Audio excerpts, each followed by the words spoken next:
Hey, Larry here. I'm glad you're all waking up to like flat Earth and different things, but if you don't understand the Genesis 6 story and how the Elohim run this place and how it worked at the Tower of Babel and the whole thing about Noah's flood and giants and Nephilim and fallen angels and demons, and if you don't really study that out, if you've never read the book of Enoch, you are not going to understand anything about anything that's going on because the forces of darkness are running this world because we as Christians, and it's not our fault. I'm not here to beat anyone up. We were tricked from day one. I mean, if you're not if you're like 30 years old,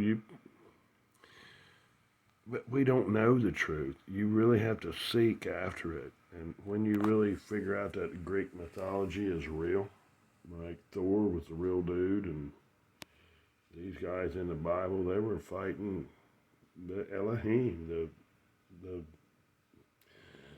the angels, the watchmen, they're running this place, and they have like we just say angels and lump it all into one thing. There's several different kind of angels. There's several different kind of dark figures too, demons and fallen angels and Nephilim, and it's until you can get that grasping of that understanding of how that went down. If you refuse the book of Enoch, you're never going to see it because when they wrote Genesis, they already figured everyone knew the book of Enoch. I mean, Jude quotes it verbatim, word for word in Jude. And it's a couple different places. I can get into it, but all these guys knew the book of Enoch. But see, the Catholic, Roman, demonic worshippers of Satan took that book and hid it from us because it didn't line up with their denying Christ and praying to Mary and all these statues and whatnot. If you're Catholic, I ain't belittling you. You don't know. You guys do a lot of good, and I've built houses for Catholic guys. Some of the nicest people you ever met.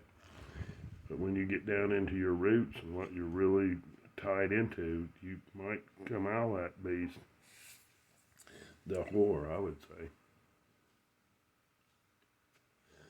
But ain't none of us perfect, but I just really been studying into how all this works, and if you can start to figure it out, you will. I don't know. If people so far gone, I don't know if anyone would wake up after they all been materialistically blessed and living in a lap of luxury. I don't know. I don't know. It's. I just wish people could wake up to the truth and know we're in the end times. And I mean, the military's actually got guillotines laid up. They do. You don't have to believe me.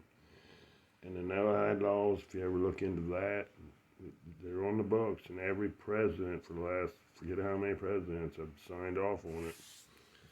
Yeah, here it won't be too long until they're going to ask you about Jesus, and if you don't deny him, they're going to cut your freaking head off. They're already doing it in other countries. They are. They'll line you up to shoot you. If you say, I ain't denying Jesus, I love Jesus, I love Yeshua, and I will not deny him because I am looking forward to a greater kingdom. It's going to be great when when Jesus goes back and just annihilates all this stuff. We're going to meet him in the air, and he's going to burn this world. I burnt my garden. I did. I burned it. I plowed it up because I want to create a new thing. It just had weeds in there.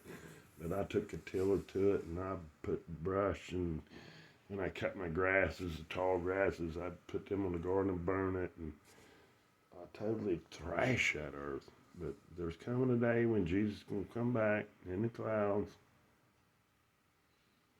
He's going to have a name that no one knows.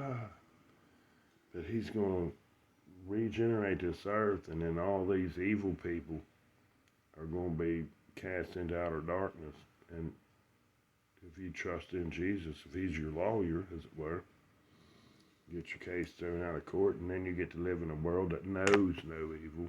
You'll never be tempted. You'll never be, it's going to be like, wow, it's going to be so awesome that it ain't even entered into the heart or imagination how good it's going to be. That's what the Bible says. So hang on, brothers and sisters. Love each other, and just literally, like, I begged Yeshua to save me. Save me from this fallen world. Help me to be better. That we all like sheep have gone astray, and people don't want to hear that because they're living the high life. I love you. Ask Jesus to help you get born again, and then when you die, you'll get born again.